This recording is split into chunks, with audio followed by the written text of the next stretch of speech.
লতাদি হতে পারে না। বাবা চলো এবার, দেরি হচ্ছে। ভুল দেখলাম। হ্যাঁ, চলো হ্যাঁ, চলো, চল, আমি চল। আসছি, চলো।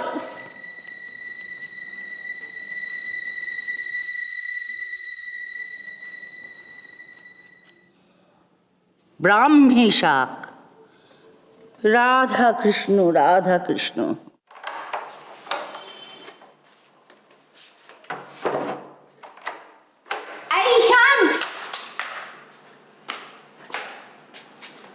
এই যে বলে যাবে না, আবার কি হলো?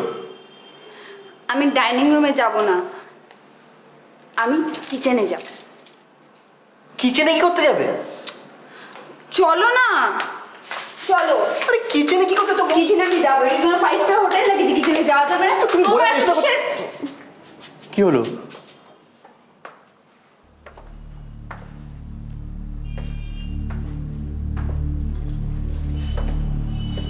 এক্সকিউজ মি,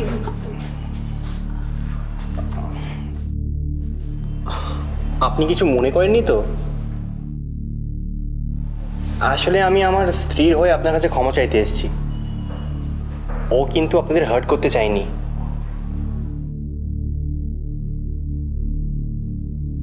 জানি।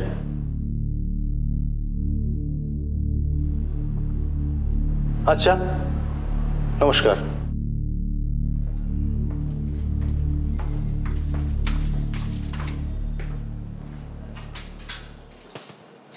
বেশ হয়েছে, ভালো হয়েছে। আর একবারই কথা বলতে যাও। আমি আকবরী কথা বলতে গেছি? আর তুমি কি করছিলে? আমি বলতে পারি, দরকার পড়লে আবার বলবো। তুমি আমার সাথে নিজেকে কম্পেয়ার করবে না। আর চলো তো, এখন আর কথা বাড়িও না, চলো কিচেনে যেতে হবে। চিজ ওরা কেমন কি ব্যবহার করে দেখতে হবে। আর কোনো মানে আছে নাকি? ওরকম কিচেনে না দেখে খাবার খাওয়া যায় নাকি? ইয়ে দিতে কি না দেখবে। আর চিজ যদি ভালো না হয় তাহলে খাওয়ার তো মজাই থাক।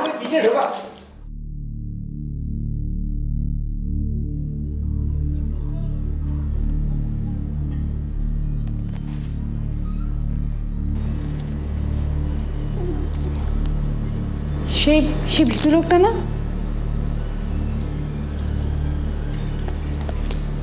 উনিও সাহস করে কিচেনে চলে গেলেন, তুমি আমার সাথে যেতে ভয় পাচ্ছ? কিন্তু উনি এখানে করছেনটা কি?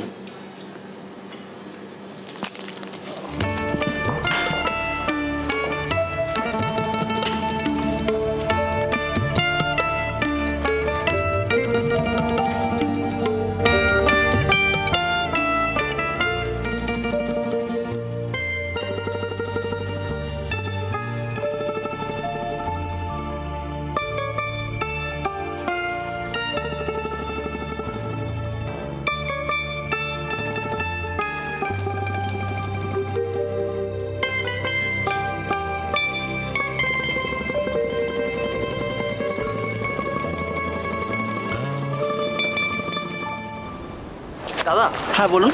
বলছি ওই কিচেনে একটা মোটামতো ভদ্রলোক চশমা পরা, হ্যাঁ। উনি কি এখানকার এমপ্লয়ি? না না, উনি এখানে আপনাদের মতন একজন গেস্ট, কিন্তু ওনার স্ত্রীর জন্য উনি রোজ রান্না করেন।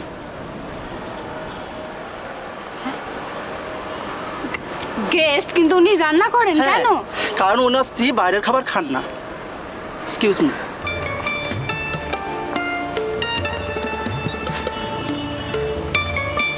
বাবা, এই ভদ্রলোক দেখছি একদম জরুকা গুলাম। বাইরে এসেও বাইরের খাবার খাওয়া যাবে না, যত সব।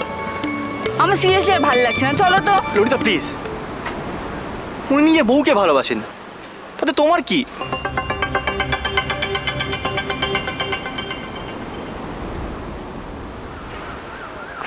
আচ্ছা ঠিক আছে, রাগ করো না। ললিতা, আমার খিদে পেয়েছে, খুব খিদে পেয়েছে? খুব খিদে পেয়েছে। কাল রাত থেকে তো আমরা উপোস করে আছি, কিছু তো খাইনি। আচ্ছা চলো। ডাইনিং হলে তো?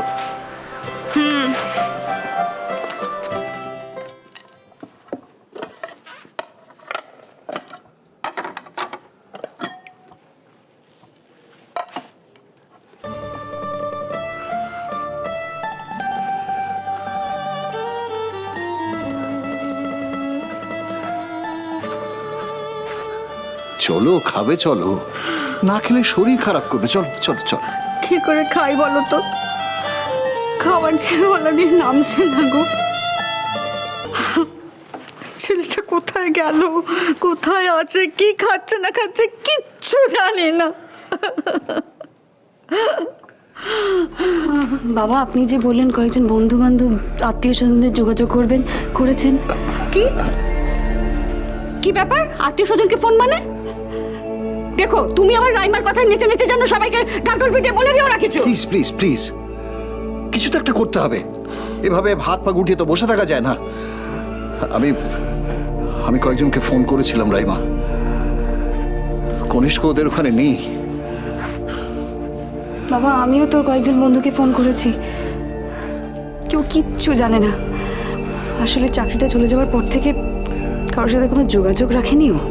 আমি তো কোনো ক্লুই আর পাচ্ছি না, কি হতে পারে, কোথায় যেতে পারে। আমি শোনো শোনো, রাগের মাথায় কিছু একটা করে বসবে না তো? আমার ভীষণ ভয় করছে।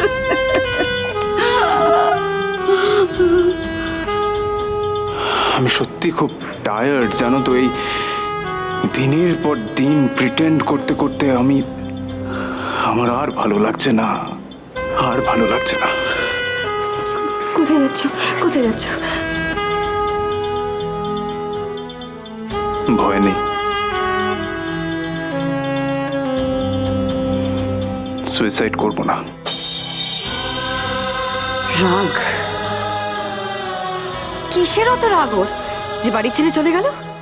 হ্যাঁ ঠিক আছে, না হয় মানছি ওর রাগ হয়েছে, কিন্তু এতদিন হয়ে গেল রাগ একটুও পড়লো না। ও কি মানুষ? এত বেশ এখনো তোমার মনের মধ্যে?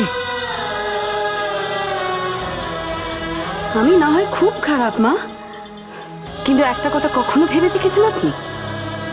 আমি কনিষ্ককে কতদিনই বাঁচিনি, আর ও তো আপনাদের সন্তান। আমার জন্য কেন তাহলে আপনাদের ছেড়ে গেল বলুন?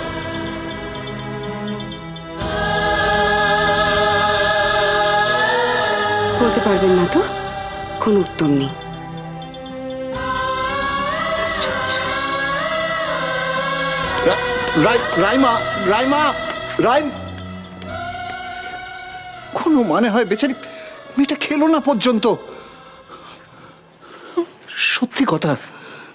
আচ্ছা, ওরও তো দুঃখ আছে, ওরও তো কষ্ট আছে। তুমি না হয় কনিষ্কর মা, কিন্তু ওরও কনিষ্কর স্ত্রী। খবরদার খবরদার, ওই মেয়েটার সঙ্গে তুমি আমার তুলনা করবে না বলে দিচ্ছি। তো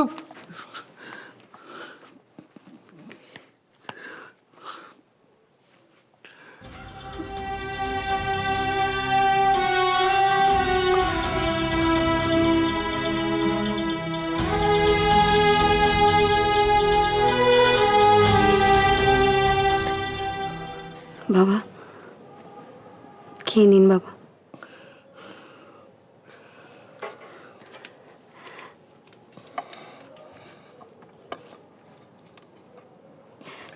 চিন্তা করবেন না বাবা, আমি মাকে খাইয়ে দেব।